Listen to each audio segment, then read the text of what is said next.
স্রোতের চোখের জল সার্থককে বাড়ি ফেরা থেকে আটকে দিল। হ্যাঁ বন্ধুরা, ভিডিওতে লাইক দিয়ে দেখতে থাকুন। রাইয়ের এই করুণ পরিণতি দেখার পর যখন স্রোত রাইয়ের কেবিনের বাইরে অঝরে কাঁদতে থাকে, ঠিক সেই সময় সার্থকের চোখে পড়ে যায়। আর সেটা দেখেই স্রোতকে জড়িয়ে ধরে সার্থক বলতে থাকে যে, কী ব্যাপার স্রোত, তোমাকে তো অনেক বেশি আমি ব্রেভ মনে করেছিলাম, কিন্তু এখন তো দেখছি না, তুমি বড্ড বেশি বোকা মেয়ে। নয় তবে এরকম করে কাঁদছো কেন বলো তো? আমি মানছি যে একটা পরিস্থিতিতে এখন এরকম একটা বাজে পরিস্থিতি তৈরি হয়ে গিয়েছে, যেখানে কিনা তোমার সবথেকে প্রিয় মানুষটাকে এরকমভাবে অবস্থায় তোমাকে দেখতে হচ্ছে, কিন্তু তা সত্ত্বেও তুমি যদি এরকম করে অঝরে বোকার মতন কাঁদতে থাকো, তাহলে তোমাকে দেখি কি তোমার দিদিভাই কোনো মতেই ভালো হতে পারবে বলো তো?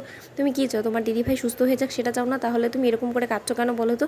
তখন স্রোতে বলতে থাকি যে, জানেন তো স্যার, আমার অনেক বেশি কষ্ট হচ্ছে আমার দিদিভাইকে এতটা কষ্ট পেতে দেখে। আমি কোনোদিনও কল্পনাও করতে পারিনি যে আমার রায় দিদিভাইকে এত বড় এক যন্ত্রণার মধ্যে দিয়ে যেতে হবে। আমি তো রোজ ঠাকুরের কাছে প্রার্থনা করে বলি যে, ঠাকুর এই যন্ত্রণাটা তুমি বরঞ্চ আমাকে দিয়ে দাও, কিন্তু তা সত্ত্বেও তুমি আমার দিদিভাইকে এই যন্ত্রণা থেকে মুক্তি দিয়ে দাও। তখন একথা বলা মাত্রই স্রোতের মুখে হাত দিয়ে সার্থক বলতে থাকে যে, খবরদার স্রোত, আর কোনো দিন এরকম কোনো কথা বলবে না। আমি চাই না যে তোমার এরকম কোনো দুরারোগ্য মরণ ব্যাধি হোক। তখন কথা বলা মাত্র স্রোত বলতে থাকে, কেন স্যার, আপনার হঠাৎ করে এতটা খারাপ লেগে গেল কেন বলুন তো? আমার কোনো কিছু হয়ে গেলে তো আপনার জন্যই ভালো, তাই না?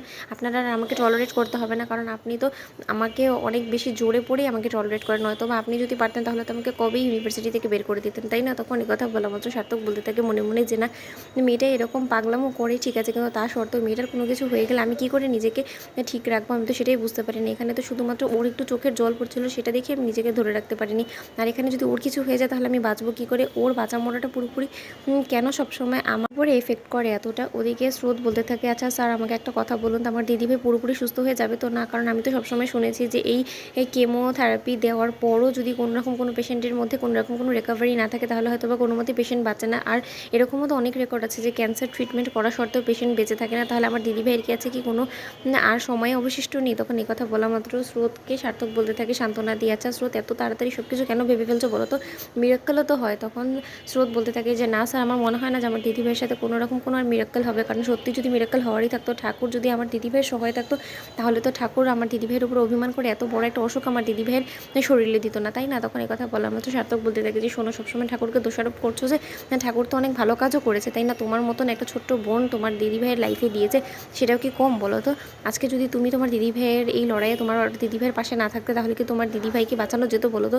মানুষের একটা সান্ত্বনাটাও অনেক বড় একটা ওষুধের মতন কাজ করে একটা পেশেন্টের উপরে। তুমি সেটা জানো না? নিজেও তো ডাক্তার হতে চলেছো, তাহলে কেন এরকম করে অঝরে কাঁদছো বলো তো?